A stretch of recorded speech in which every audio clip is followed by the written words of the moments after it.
اللهم اقسم لنا من خشيتك ما تحول به بيننا وبين معاصيك، ومن طاعتك ما تبلغنا به جنتك، ومن اليقين ما تهون به علينا مصائب الدنيا.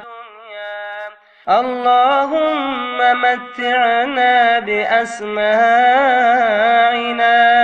وأبصارنا وقواتنا ما أحييتنا، واجعله الوارث منا، واجعل ثأرنا على من ظلمنا، وانصرنا على من عادنا، ولا تجعل مصيبتنا في ديننا، ولا تجعل الدنيا أكبر همنا ولا مبلغ علمنا، ولا تسلط علينا ما لا يرحمنا.